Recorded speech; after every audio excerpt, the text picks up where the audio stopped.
Hey Year Nines, how are you? Today we are doing a quadrilateral review. So I've got a bunch of things made for you here. So first of all, this is kind of the work that you're going to be working on today. I'm going to give you a tour through it. So first thing you're going to do is, for help completing this lesson, go to the resource I've given you. Let me kind of tour you through it. So you're going to complete this chart below here. So you notice I've given you the name of the geometric object, the parallelogram, trapezium, or trapezoid, as I like to say in Canada, rectangle, rhombus, square, kite. So you need to complete the description section for each one of these shapes. I've tried to make it kind of clear which description goes with which one. That's what you're responsible for doing. To do this, click on the link, go to the link. When you get here, it should navigate you to your quadrilateral review, giving you one way of learning about quadrilaterals and the 6 special types of quadrilaterals. Scroll down. I've even given you another resource with more detail. You notice, I pulled my pictures exactly from these locations. Each one of these gives you properties of the quadrilateral. So you notice each one of these has very well laid out pieces of information about each one of our shapes. That should help you fill out the description, include details like parallel sides. Are there parallel sides? Are there not parallel sides? These little tick marks on the side should help you know. The arrows mean that they're parallel, so double arrows means that these two sides are parallels, and single arrows mean that these two sides are parallels. The little tick marks indicate length. These two sides are the same length, and these two sides are the same length. So the arrows indicate parallelness, and the ticks indicate for length.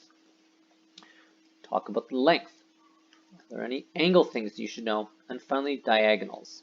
Diagonals are these red dotted lines right here. Those are your diagonals right there. So make sure to discuss any special information about diagonals. Once you have that done, you can give me a quick summary. What is the difference between convex and, that should say non-convex quadrilaterals. Caught that mistake. So when you get to the non-convex and convex quadrilaterals, you scroll down and you notice there's some help for you here. More information.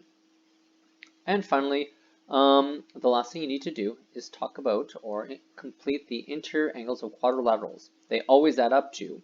I have no idea how you could figure this out, but if you're doubting any of this, you can sit and play with my quadrilateral interior angle sum drawing that I've made for you. You can test the if it actually is true and see if it always adds up and verify this. Notice the summary. Once you're all done this, scroll a little bit further and you'll see an example. If you find looking at these examples wildly confusing and not enough information, let me give you a quick rundown right now. So number one, you know from hopefully you're learning that you've done that the interior angles of a quadrilateral all add to 360. So if you took 80, I'm doing A right here, took 80, added 100, and added 110 all together. Sorry, just let me grab my calculator. I'm going to painfully use my phone here for a second. Don't have my calculator nearby. So 80 plus 100 plus 110, that's going to total to 290. Since the interior angles, all 4 of these should add to 360. To find this one, I'm going to take 360 and subtract 290. Oops. To get 70 degrees. So this angle right there, x equals 70 degrees. Next, with this shape, we have 2 of the angles being 60 and 40. So I can add them together to get 100. I know from learning about kites, there's some special properties about kites that would tell me that these 2 angles are both equal. So S and the other angle are both equal. So if I took 100 and subtracted 360 by 100, so I got 360 subtract 100, and that's going to be a 260.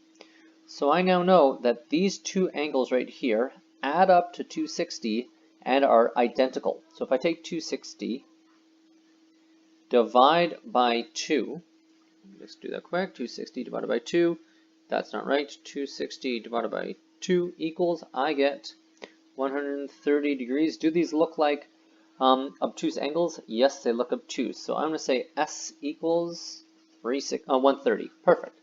Finally, C. This one's a little tricky. Number 1. Notice on my trapezoid that it tells me that those two sides are parallel.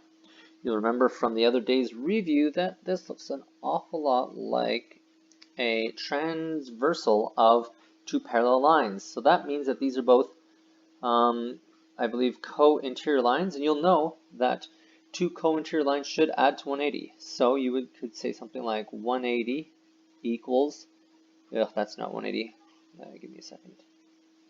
180 equals 125 plus y. You can isolate for y by subtracting 125 from both sides, and notice this should look kind of similar to some algebra we did last unit. These 125s cancel out. What's 180 minus 125? Give me a second here.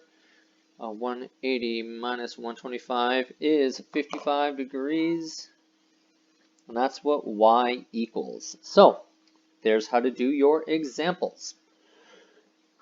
Grand finale. I have practice for you. In your practice, it says to double click on the images to insert your responses. So you notice right here, here's for A, B, and C. Notice I just clicked on it once. You can either click on the edit button or you can click twice. 1, 2. And you get in the drawing area. Then you can type your information in right here for your answers. When you click save and close, your answers will appear there, and then you can click submit. Notice I've given you all your answer areas, so you can just click on your images and you can see as you go how and where you're going to insert your images. For all of these, click twice, and that'll let you into the area where you can start editing these shapes and typing in your answers. So I hope that helps you out. I'm going to clean up my mess in a second so I can give this to you guys so that it doesn't have ASDF written over and over inside of it. But yeah, that's a quick summary of today's lesson. Hope you're all doing well. If you're sitting in class right now watching this, I'm waving to you sitting at home this evening, getting ready for you tomorrow. Take care.